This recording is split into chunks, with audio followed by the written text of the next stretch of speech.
Do we go out? Yeah. We go out. Thank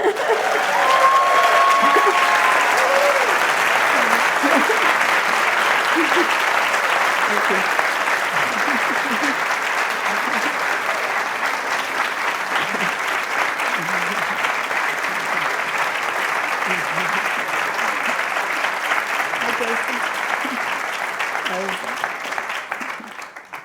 Good evening. I'd like to welcome everyone to tonight's event, including those of you who are watching online. My name's Peter Trubowitz. I'm the head of international relations and the director of the U.S. Center here at the LSE, which is hosting tonight's conversation. It is a great honor and a privilege to be able to introduce tonight's guest, Speaker of the U.S. House of Representatives, Nancy Pelosi. I suspect everyone in the theater knows that Speaker Pelosi is the highest-ranking elected woman in American history. Perhaps less fully appreciated is she's also widely regarded by political analysts in the United States as the most influential speaker since Sam Rayburn back in the 1940s and 50s.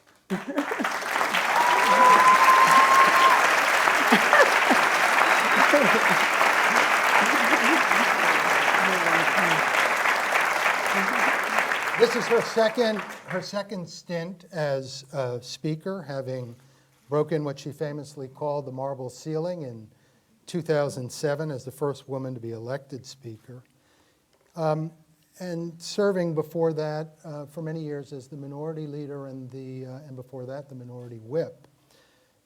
Speaker Pelosi has been a member of Congress for over 30 years. Representing the good people of the greater San Francisco area. San Francisco. In that time, she has led on issues ranging from the fight against AIDS, to enacting gun control, to defending human rights in China. Along the way, she has established a truly remarkable record of legislative accomplishment that includes, I think, what many people consider to be the greatest U.S. legislative achievement of our era, the Affordable Care Act of 2010, otherwise known as Obamacare. In recognition... That's an applause line.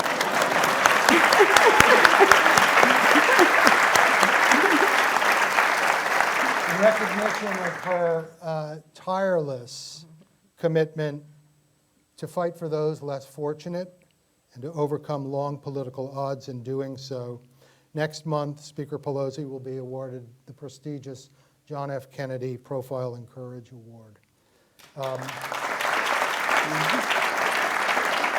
This is the Speaker's second visit to the LSE. She was here in 2013.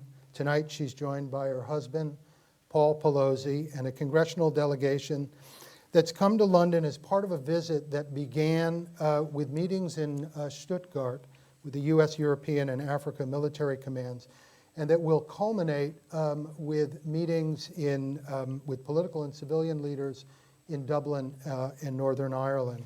We're delighted to have all of you in the room here this evening, in the theater this evening, and we're also pleased to welcome back two LSE alums that are part of the delegation, Congresswoman Rosa DeLauro from the great state.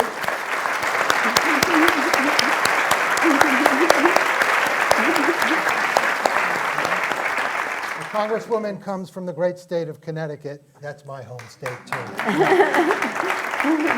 And also Mr. Drew Hamill, the Speaker's Deputy Chief of Staff, who really did so much to make this evening possible.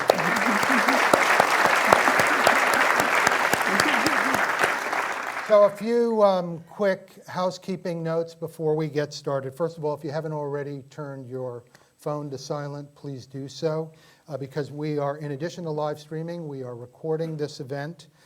For those of you in the house this evening, consider yourself very lucky. Over 3,000 people tried to get seats here. So a lot of people were turned away.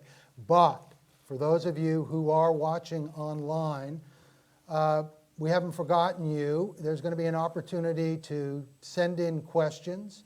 The U.S. Center team is here working on Twitter, and we will work in a couple questions over the next hour at hashtag LSE Pelosi. Finally, for those of you in the audience, Here's the game plan for about the next maybe half hour or so. I will put a number of questions to Speaker Pelosi, and then we will open it up and take questions from the floor, and I will do my level best to get as many questions in as possible.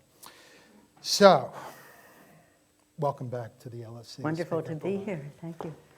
It's a great honor and a privilege for the U.S. Center and for me personally to be hosting this discussion with you. And I got to tell you, I got a lot of questions for you.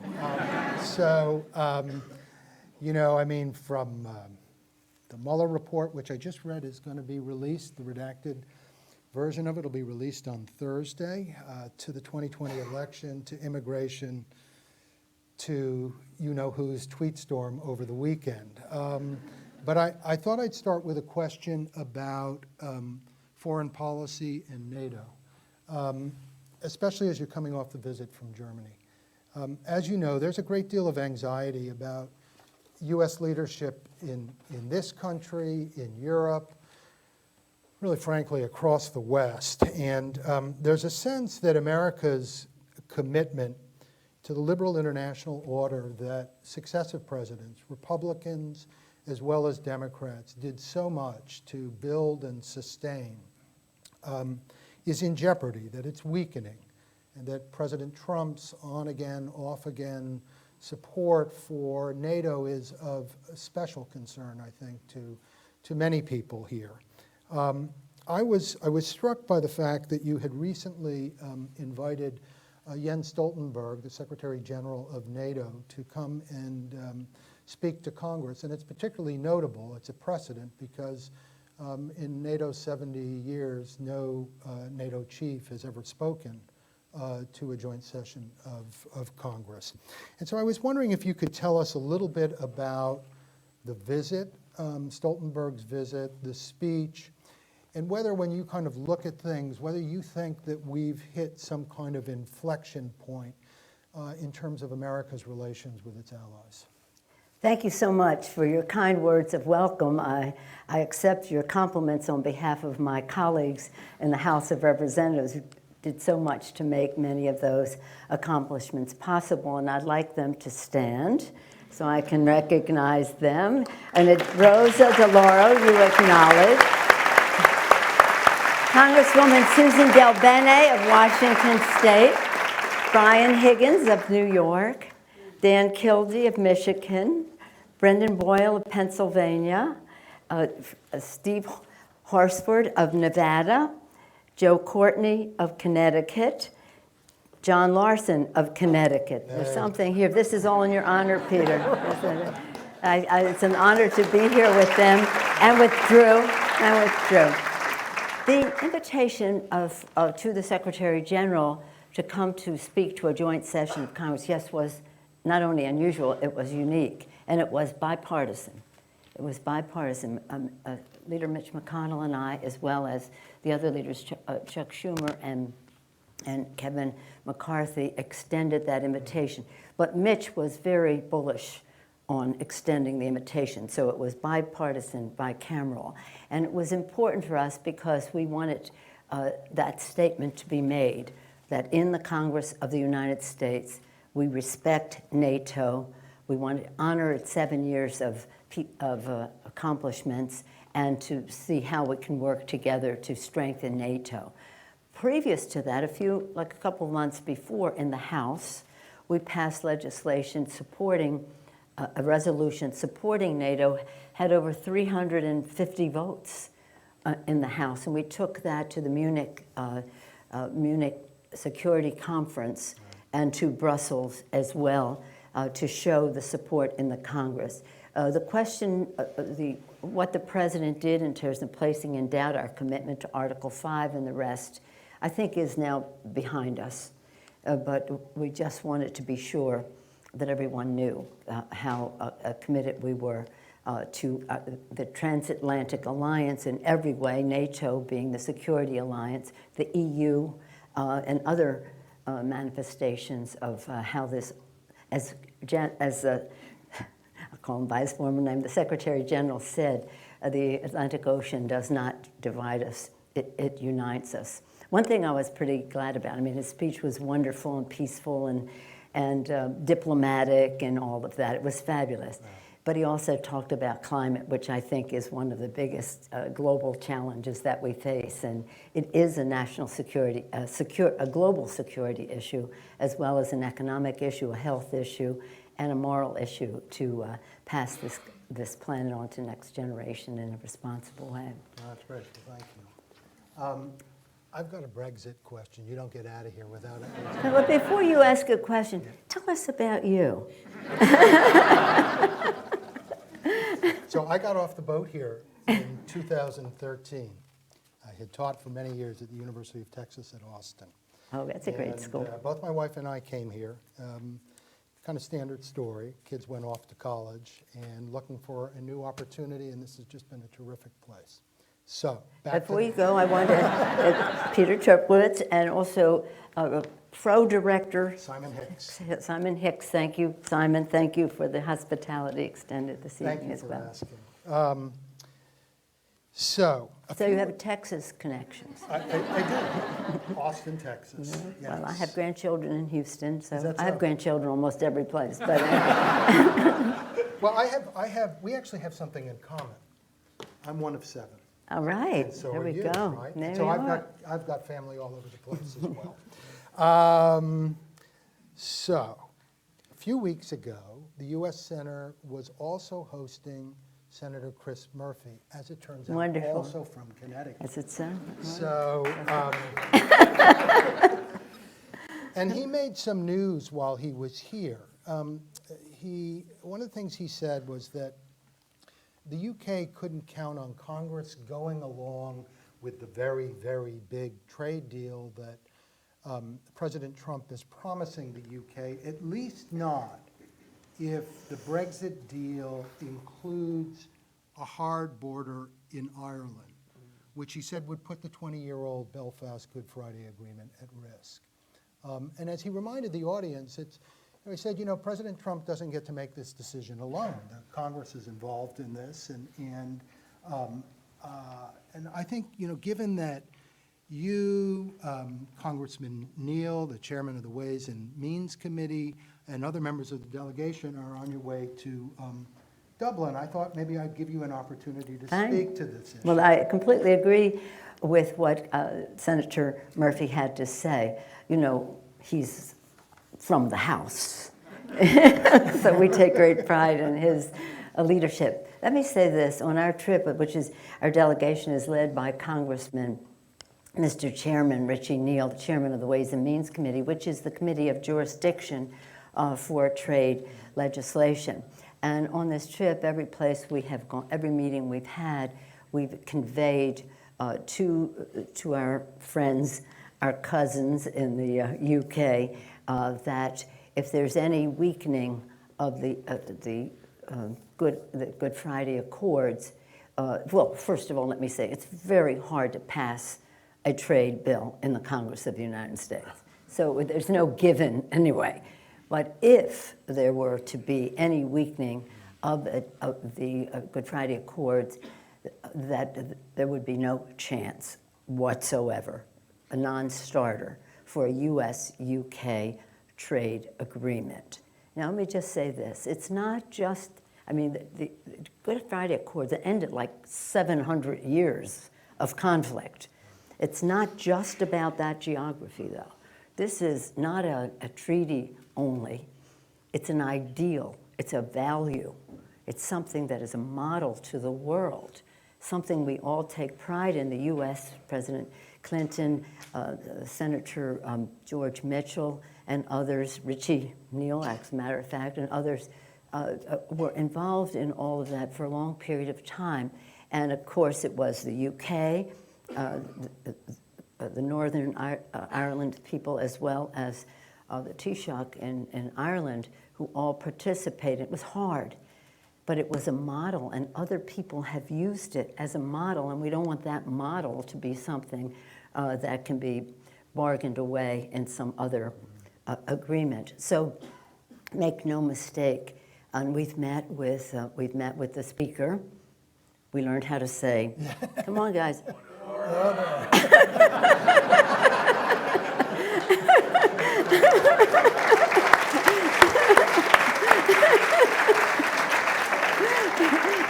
I served with Speaker in my former Speaker days, so I know him for a while.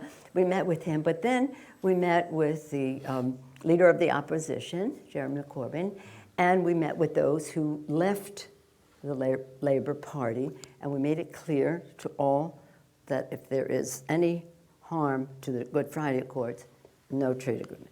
And then today, that was yesterday. Today we met with the government, with the Chancellor of the Exchequer and the Deputy Prime Minister and Lidington, and those who are in opposition in the Conservative Party to the governing, their government, to the government. And to all of them, we made it clear, don't even think about that. How'd that go? Well, we were clear. We had clarity. However, I have to say, and my colleagues speak up if you disagree, every single, including Theresa May, whom we spoke to by phone, everyone had said, don't even worry about it. That's unthinkable. We wouldn't even go near that. Well, it's good news because that's a place that we cannot go. So I completely agree with what Chris Murphy said, but it's what we've all been saying for a while as well. Right, well, thank you. Let's go to the other side of the world. I got a question about China. Right. So in America's many think tanks, there's a lot of talk, a lot of chatter these days about U.S. policy towards Beijing needs to be tougher, that after a quarter century of relying heavily on trade and investment to try to get China to democratize and to become more of an international stakeholder, that Washington needs to begin taking a harder line economically and militarily. And even some of those that have, championed engagement with China in the past are talking about a kind of Soviet-style containment strategy that the United States should move towards. When you survey the political landscape in the United States, and especially in the Congress, I'm wondering what the sense of travel or direction is. Are the think tankers at a step with the politics inside the United States, and or are we actually moving in that direction? And if so, I mean, what kind of response should we expect from Xi Jinping and the Chinese leadership? Well, I'm very disappointed that what is happening under the President Xi, that things are getting worse in terms of human rights in China. 1 million Uyghurs, Muslims, in China are in education camps. I need to tell you about Tibet, where they're suppressing the faith, the religion, the language, the culture, and saying we're doing great things in Tibet. Hong Kong, well, I have to express my disappointment in the UK government over time in terms of Hong Kong, because in the transition, they really didn't see to it that the basic law was honored. But that's that. But because of money, I mean, what I say is, and then it's just human rights in China writ large in terms of in Beijing or all over the country. The human rights situation has greatly worsened under President Xi. So this thought that engagement was going to improve human rights and democratization, nobody's thinking of democracy, but at least that people could speak out without being arrested and the rest. So that's unfortunate. But what I've said over and over, and I say right here, if we refuse to speak out against human rights violations in China because of commercial interest, we have lost all moral authority to talk about human rights any other place in the world. Their size,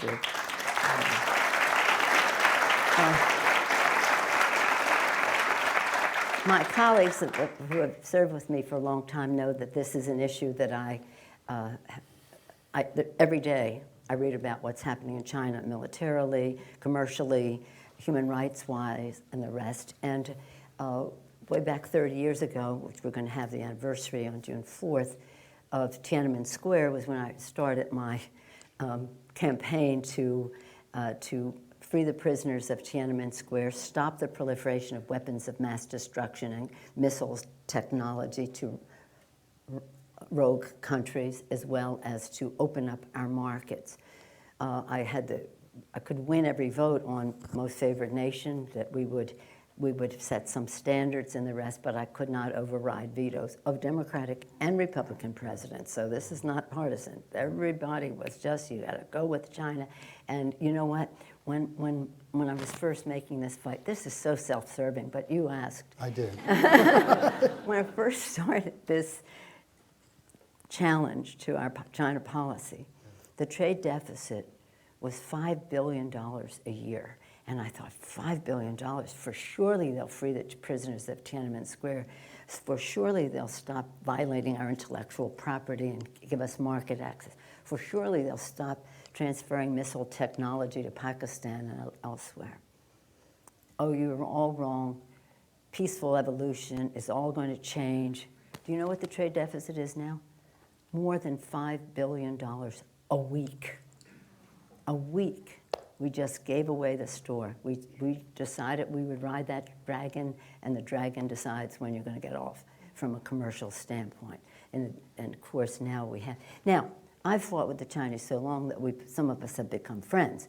And so we work on climate issues. Right. You know, we work together on climate issues, and I've taken delegations there on climate. I've taken delegations to Tibet. As President Xi said, go see for yourself. I said, give me a visa. I've been trying for 25 years to get a visa. They gave us a visa, and we went and saw for ourselves that what was happening there was most unfortunate. Same thing as they say in Hong Kong, to just name two places. But the Uyghurs, 1 million people in education camps right now because they're Muslim and because they're not Han Chinese. And it's most unfortunate. But again, hopefully the visibility of it all will engender some response. Now, in terms of my colleagues, I think most of the concern is about trade and about security. Some are concerned about human rights, yeah. Mostly, we have a good, across the aisle and across the Senate, Republicans in the House and in the Senate care about human rights, and Democrats too, but you would expect that. But but the Republicans have been very good on human rights, again, all over the world, but in this case, in China.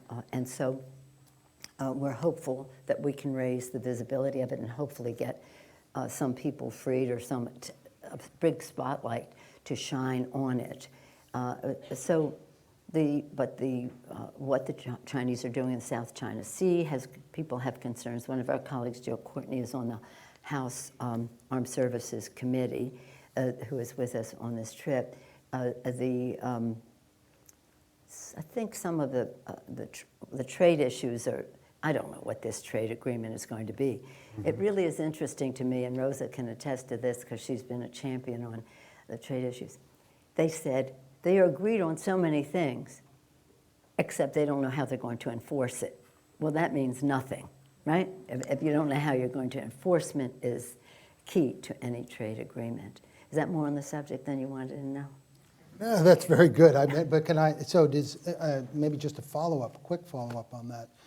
So, I mean, I don't think the Trump administration's approach to China is driven by human rights considerations, more commercial.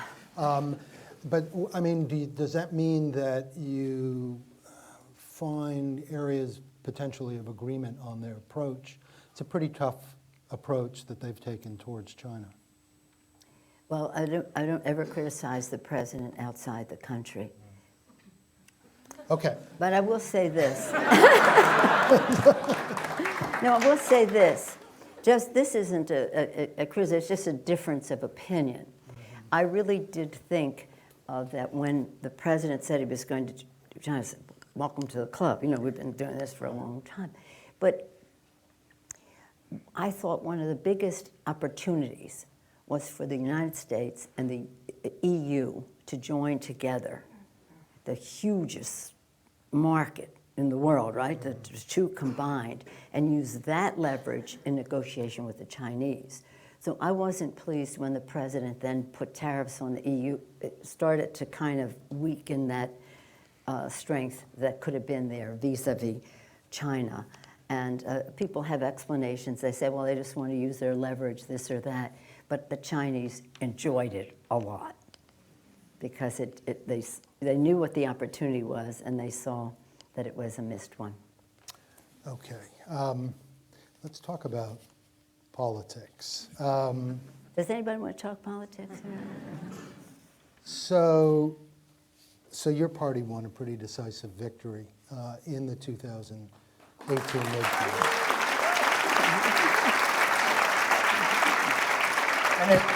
And it seems to me that you did it, basically focusing on bread and butter issues and principally on health care. And in fact, you went out of your way not to focus on Donald Trump. And it worked brilliantly. Mm-hmm. I guess the question is this the ticket to success in 2020? And the reason I ask is, it sure seems like Donald Trump and the Republicans are moving very aggressively to try to turn this into something other than a debate about issues, but more a debate about extremism, I think. I'm struck even just by, you mentioned Mitch McConnell. Over the weekend, Mitch McConnell urged Republicans to make 2020 a referendum on socialism, on extremism. And I don't know, that Republicans' implicit message seems to be something like, you think our guy can't be trusted with the car keys? Look at your guys, It seems like that's the direction that they're trying to take that. And is that something that you need to respond to, or do you need to just focus on the issues, on kind of lunch pail issues? Well, thank you for acknowledging our tremendous victory in 2018. And the way we won is the members developed the agenda. And it was very simple.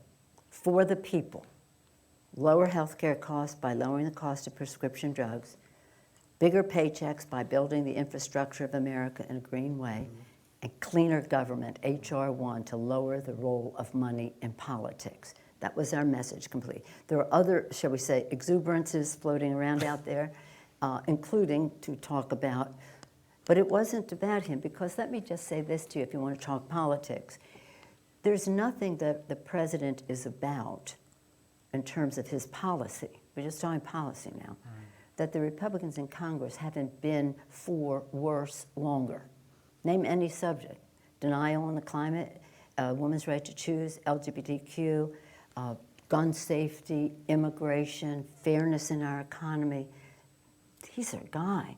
So when people say, how come they're not walking away from him? Why would they? He's everything they're about. I'm not talking personally, I'm just talking policy-wise.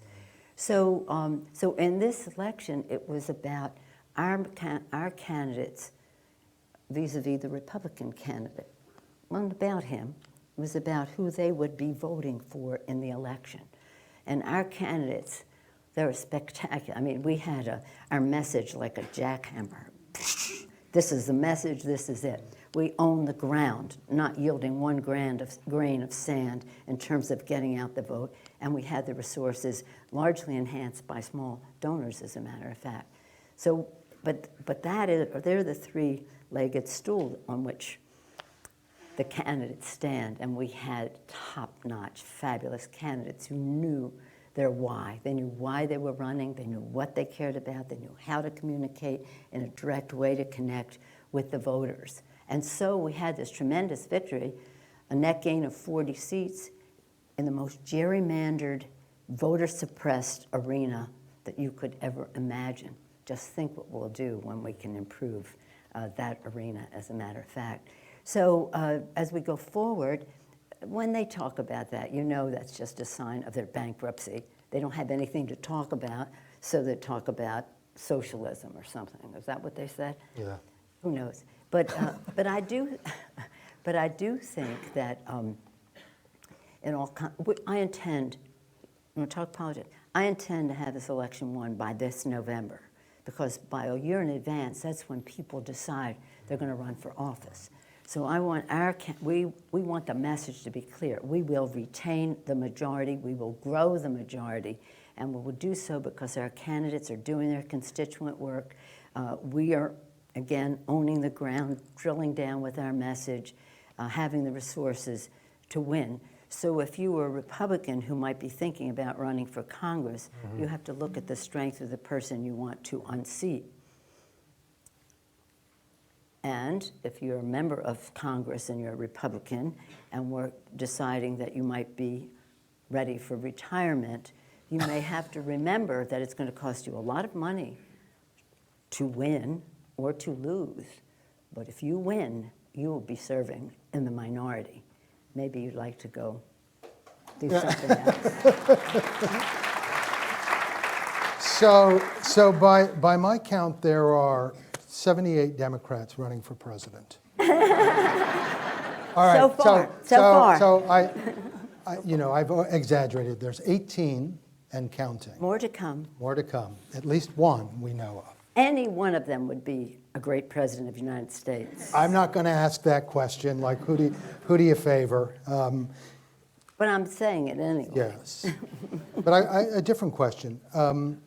As you know, a number of these candidates running, they're calling for changes in the rules of the game in American politics, about aligning the Electoral College with the national popular vote, significantly increasing the number of justices on the Supreme Court, and at least in the case of Elizabeth Warren, doing away, and maybe she's not the only one now, doing away with what remains of the filibuster in the Senate.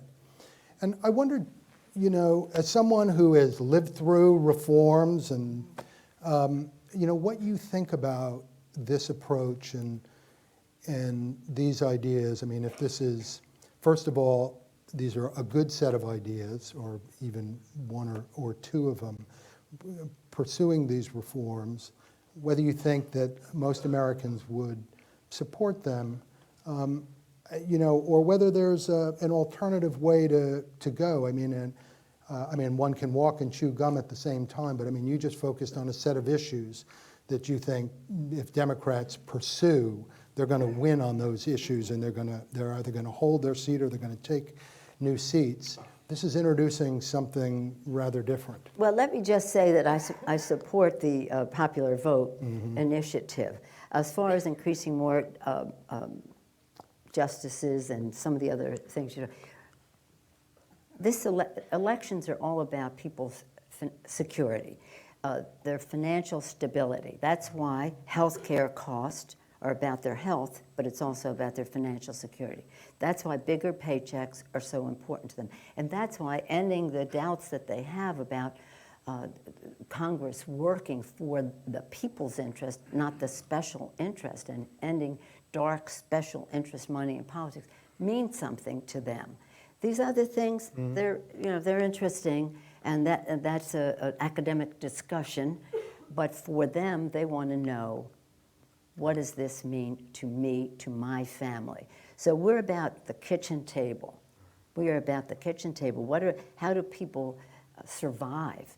Could it be that everybody's talking about how the economy is doing this, that, and the market and indicators and all that, where 40% of the American people, if they had a $500 unexpected expense, the carburetor, the water boiler, whatever it is, they just don't have the money to pay for it. So we're about bigger paychecks. Rosa DeLauro had a bill passed, equal pay for equal work. That was historic, and that's about bigger paychecks. I think all that's interesting at this academic institution, but this is about what happens in their lives. And all of these other issues are our responsibility, and they want us to review them. But what they want to know is, what does this election mean to them? Right. Okay, thank you. We're going to open it up now to questions. And so there's ushers moving around with roving mics. And what I would ask you is to briefly introduce yourself and try to make the question as concise as possible so I can get in as many people as possible. And we'll start with this woman right down here in the front in the green. Hello, my name is Clemens. I'm an alumna from the LSE in the Geography department. Where are we now? From the Geography Department at the LSE.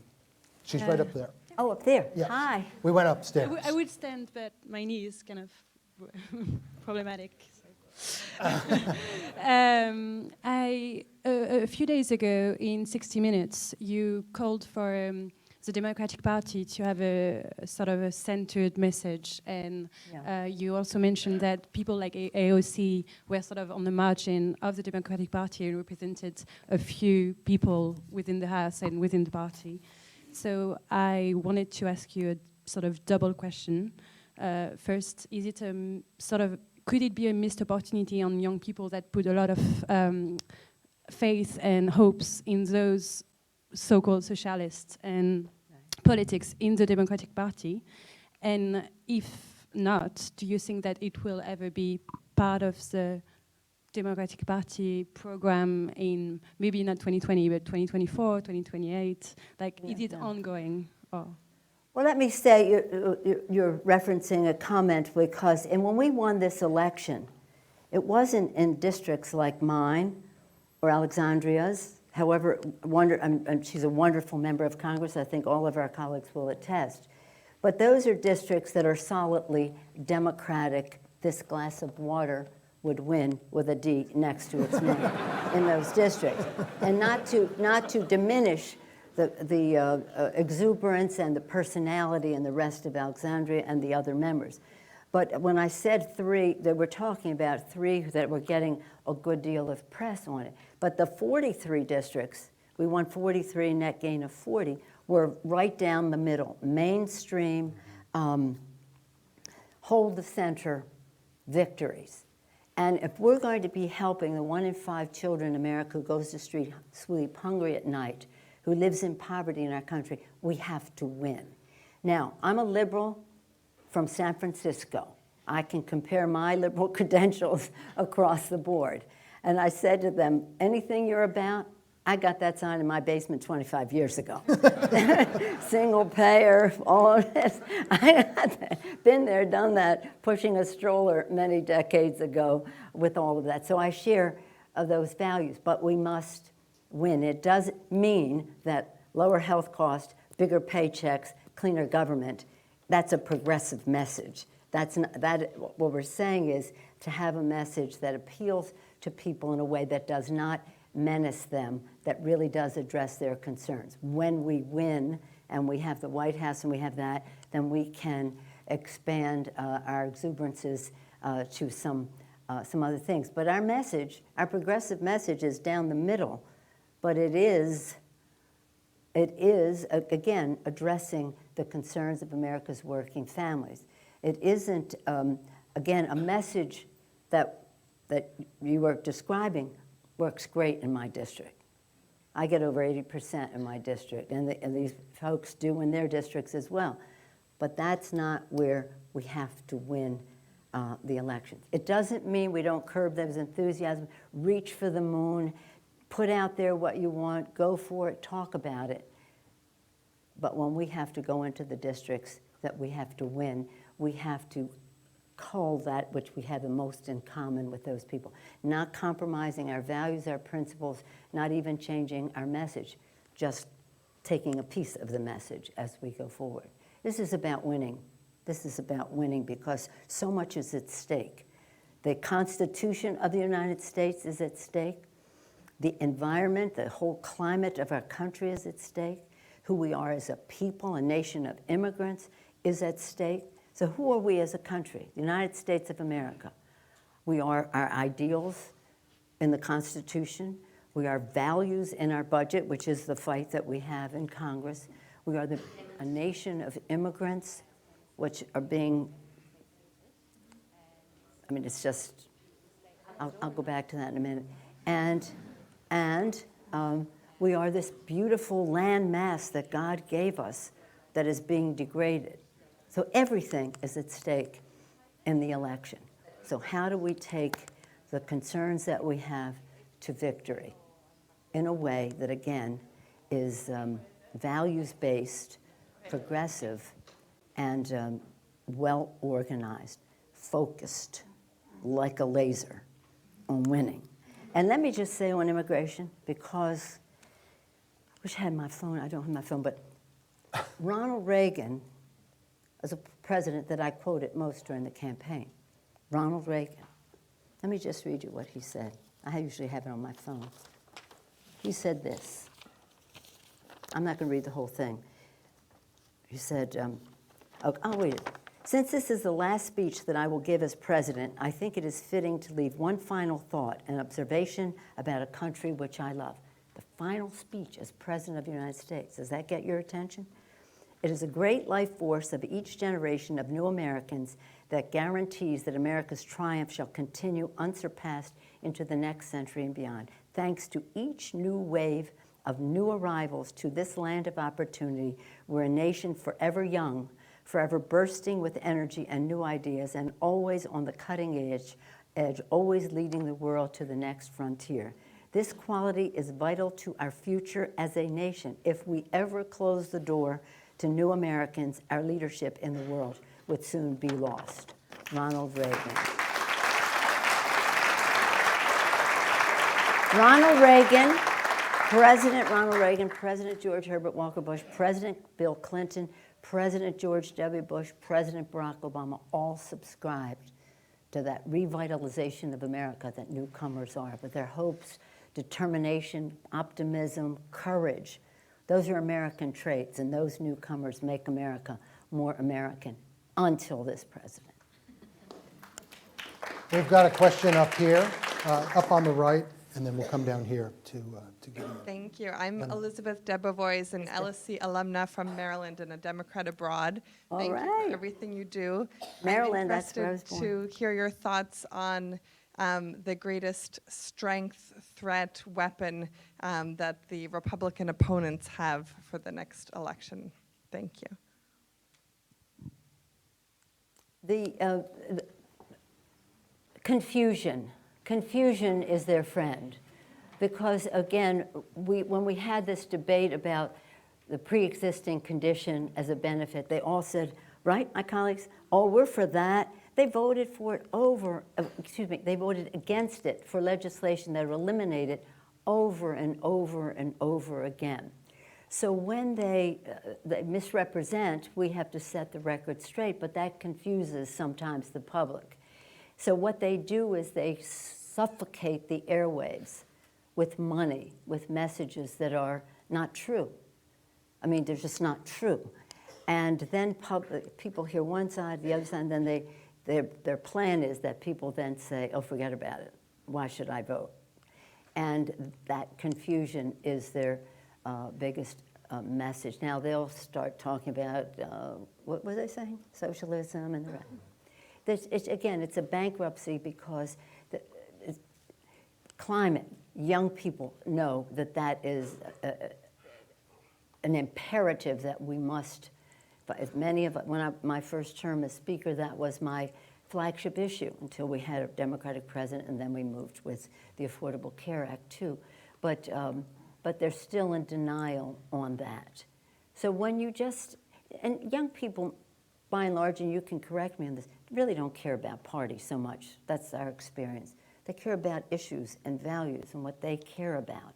So we listen to them, and they care about their job prospects, the cost of their education, climate, women's right to choose, LGBTQ, and other issues, and you may have some others to suggest, and there are more. So we just have to show the difference between the two. And one of the major parts of our agenda is H.R. 1, to reduce the role of big money, to stop the voter suppression, to pass the Voting Rights Act, to just restore our democracy. We're about build the infrastructure of America, build the physical infrastructure of America, education and healthcare and research, and build our democracy, strengthen our democracy. And so our candidates, one at a time, has to demonstrate his or her why. And our presidentials, whoever emerges, will be the person who has connected with the American people. Authenticity is everything. And when they all have authenticity, but is able to connect the best, I think will win the election and will be the next president of the United States, not worrying about what the Republicans are going to do, just worrying about what we're going to do. We have a question down here. Hi, Gideon Rackman from the Financial Times. Hi, Gideon. Oh. Actually, Gideon's with the Financial Times. thank you. Yeah, I'm afraid it's another question worrying about what the Republicans might do, because it seems increasingly evident that the president wants to make the face of the Democratic Party, Congressman Omar, AOC, and to rile up his base by doing that. And some people think he's laying a trap for you. Do you think that's correct? How do you avoid falling into that trap while defending your colleague? Well, it's not a question of only defending our colleague. It's by, again, you're getting me dangerously close to my leaving the shores of the United States of America. But I would say, I don't think any president of the United States should use the tragedy of 9/11 as a political tool. I think that is wrong. I think it's beneath the dignity of the office, and I don't think that it plays that well. I hope that it does, and I have more confidence in the American people than that. We're very proud of each and every one of our colleagues. Again, they used me as liberal from San Francisco. 137,000 ads in the last election describing me as a liberal from San Francisco. It didn't work. But I am a liberal from San Francisco, proudly. So, in other words, I think it's all an indication of their bankruptcy. Where are their ideas? Where are their ideas about ending the disparity of income in our economy? It's an obscenity, and by the way, it's bad for the economy. What are they going to address the climate issue, which is, again, a health issue, a jobs issue, a national security issue, and a moral issue to pass on this planet to future generations? They're in denial about that. How do they justify their, well, I think that they're just going to have to come up with some ideas. And there's a legitimate role for the Republican Party. I say to my Republican friends, and I do have Republican friends, take back your party. This is a grand old party, but there's great things for our country. You've been hijacked. Take it back. So, and then they say to me, well, we can't beat them in the primary. You have to beat them in the general, and then we'll come after you. Perfect. We have a question on Twitter. Yes, thank you very much. This question says, I think it's very fair to say politics is currently gridlocked in both America and the UK. In light or in spite of this, and assuming you have a constitutional magic wand, which aspect of the British political system would you import to the US and vice versa? Well, it wouldn't be a monarchy. We fought a war over that. But let's say that we can all learn from each other. I do think that in the U.S., we probably have more across-the-aisle cooperation than in a parliamentary system, although I see that there's an attempt to do that now with Brexit. But we have two different systems, and again, I think that respecting the results of elections, encouraging, having a message that appeals to people probably works in both countries. But we all, I really can't speak to the British system right now, because usually when we come here, we're talking about national security, we're talking about intelligence, we're talking about the economy, we're talking about so many things, and this time it's Brexit, Brexit, Brexit, Brexit. So I'm not in a good place to talk about the system, because we're used to the Brits being so orderly, so orderly. We have a question in the green right over here. Yes.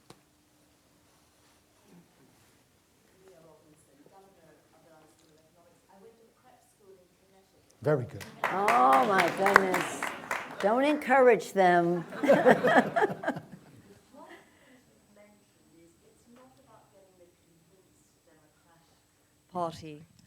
The convinced Democratic Party voters to vote for the president, the Democratic candidate president.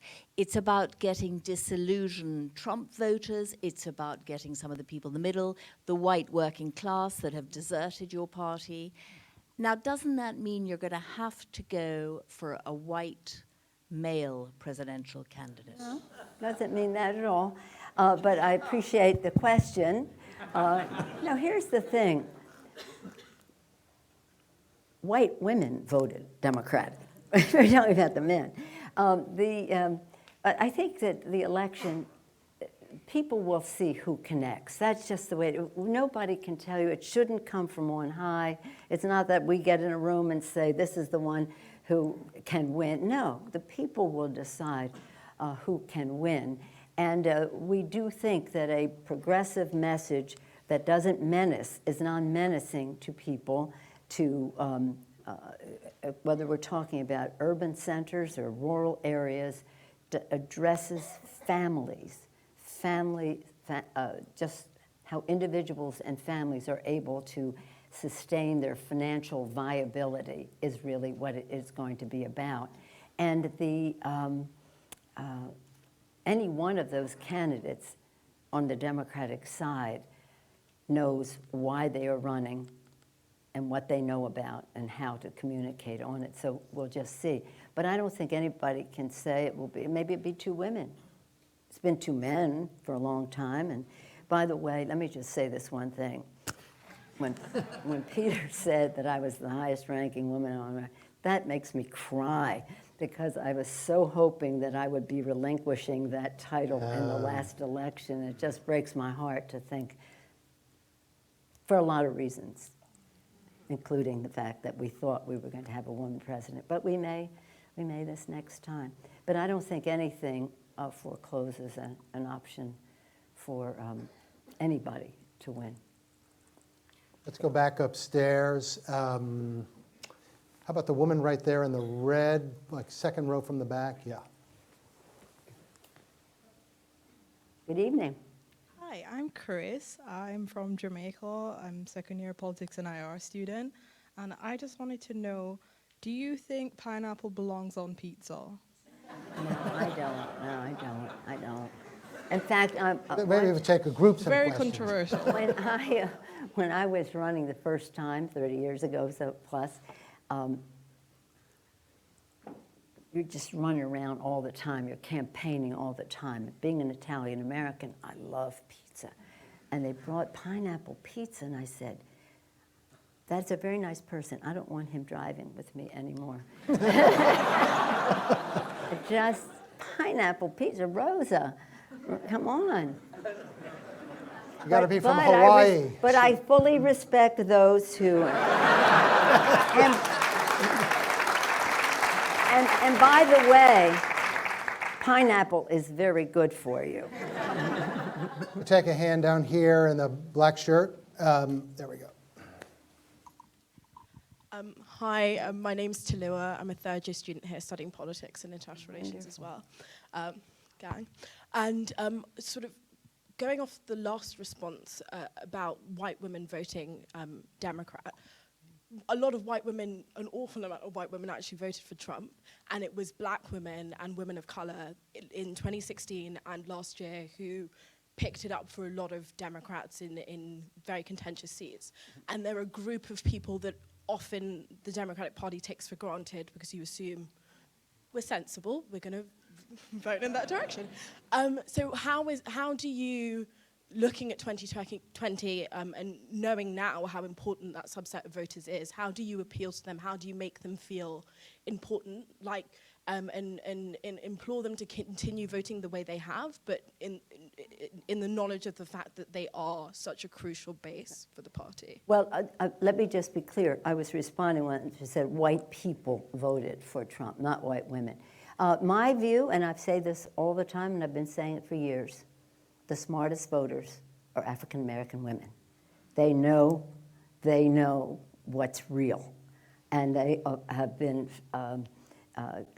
a tremendous resource to the Democratic Party intellectually, politically, and at the grassroots level as well. So none of us has to be convinced of that. every voter, I think, feels that they're taken for granted. You know, isn't that right? Because you can't meet everybody, although we encourage people to try to do that. But it is important to note that in our House, the Democratic caucus is 60% women, people of color, LGBTQ, 60%. When people say, oh, there are only 25% of this or that in the Congress, not in our caucus. 40% of our members are women, many of them women of color. Of our chairman, our seat at the highest seat at the table, the chairman, Maxine Waters, is the chair of the Financial Services Committee.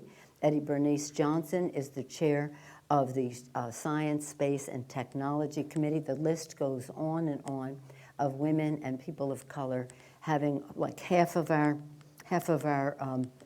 top committee chairmanship there. And they are vocal advocates for not only all of the people in America, but for the communities that they represent. Bobby Scott, the chair of the Education and Labor Committee, Benny Thompson, the chair of the Homeland Security Committee. I mean, the list goes on and on. So our challenge is to make sure that people don't feel that they are taken for granted, but it's very hard to convince individual people of that. It's what equal pay for equal work. It's about protecting the Affordable Care Act, where 20 million people got health care, but that was only a small part of it. 150 million families got better benefits, lower pre-existing condition benefit, no caps on what insurance companies could cover, lifetime or annual. If you're 26 years old, you can stay on your parents' policy. Being a woman was no longer a pre-existing condition. Protection of Medicare and Medicaid, which we prolonged the life of both. And so, again, it's about the policies that affect people's lives. How we have increased the number of minority women in the House is quite a remarkable thing. And we have to make sure that people can see that, because when you see somebody who looks like you with a seat at the table and sharing your experience, we find that people find that encouraging. But almost every group that we talk to, this group, don't take us for granted, the Hispanics don't take us for granted. We don't want to take anybody for granted. We can't start with 1 vote, 2 votes, 3 votes, then you get into the millions. But as I say, the most reliable Democratic voters, well, the most reliable voters are African and American women in our country. I believe that. Gentleman all the way in the back there has got his hand up. Yeah. I'm Jamie. I work at the International Growth Centre. In London today, there's lots of protests about climate change, and I think there's a sort of big international movement growing now. Yeah. We have about 10 years to try and decarbonise our economy and try and get the global economy off its addiction to fossil fuels. So I just wanted to get some of your thoughts on how we do that, how a democratic Congress and a democratic president might go about getting the economy off fossil fuels, and how you think a Green New Deal in the US and maybe sort of internationally might play into that. I thank you for your question, because I think this is the challenge to the generation. As I said before, it's about health, clean air, clean water, public health. It's about jobs, jobs, jobs, about new green technologies where people can be brought in, and new technologies and more shared prosperity as we build the infrastructure in our country in a green way. It's about national security. When we were in Stuttgart this week, was the most recent affirmation for us of this being a national security issue. All along, as I said, when I was speaker before, this was my flagship issue. I established a select committee on it, and we, the generals, the admirals, the national security experts said this is a security issue with rising sea levels and, well, you know all of the things, and if you ask me, I'll say more. And then it is a moral issue. If you believe, as do I, that this is God's creation and we have a moral responsibility to be good stewards of it, that's a shared view with the evangelicals in America, and not all of them, some of them just are not coming our way for an issue that is separate from that, you know what it is. But but we did work with President Bush even, although he was in denial about climate, he did want some funding guarantees for nuclear, and I wanted renewables. So we passed a bill that was the biggest energy bill in the history of our country. He didn't get his nuclear because Japan, all the other things, but we got our renewables. And it was like taking tens of millions of cars off the road by raising the emissions standards and the rest. And the authorities in that legislation enabled President Obama later to help protect the environment and save some of what we could about the Paris Accords. Now we are again formed another. When the Republicans came in, they eliminated the select committee. They took away different trash cans, so you put all the trash in one trash. I mean, it really was pathetic. So now we're at it again.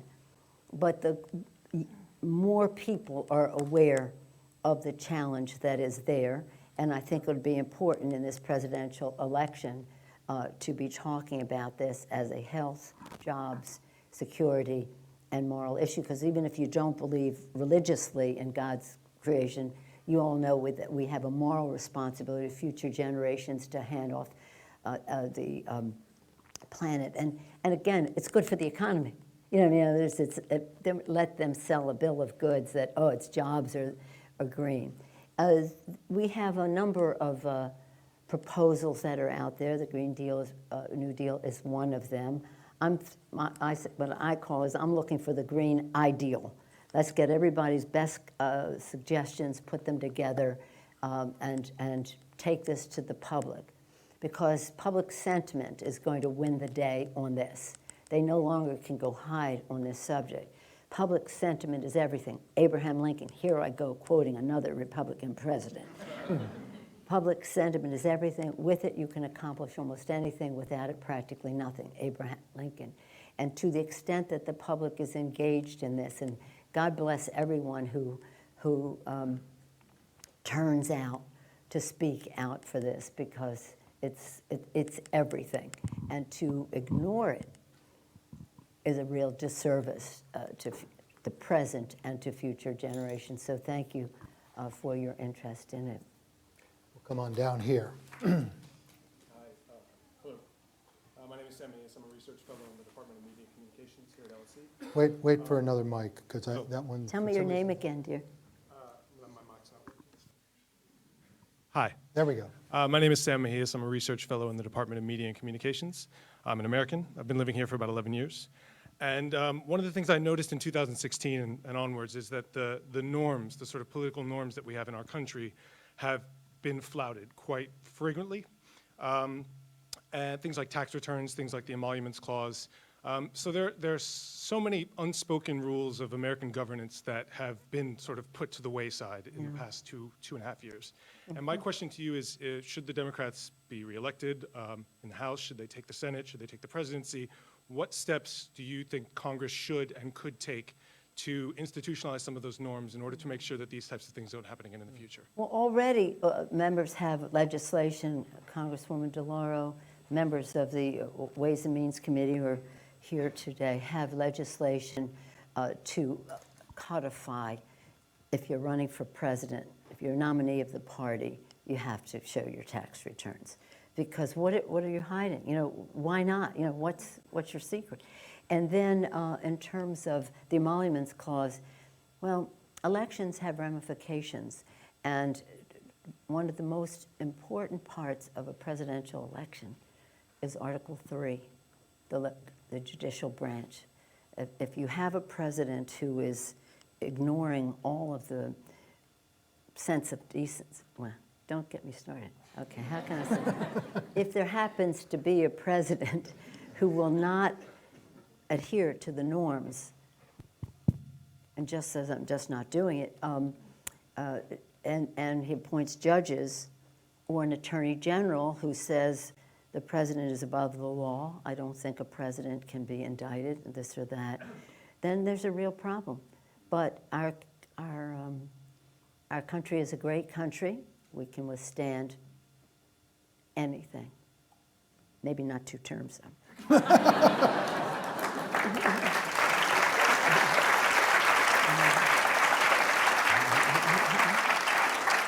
I'm tempted I to want to get some points for restraint. Yeah, that's it. Right, my colleagues? We'll take the gentleman, David, right back there. Hi, Yes. David. Oh, David, way back there. 1 second. Right, We're going to need another California. mic. For some reason, some of these mics are not working properly. That even happens at the LSE. David said he was from Thank you. California. Yes, he did. Yep, from California.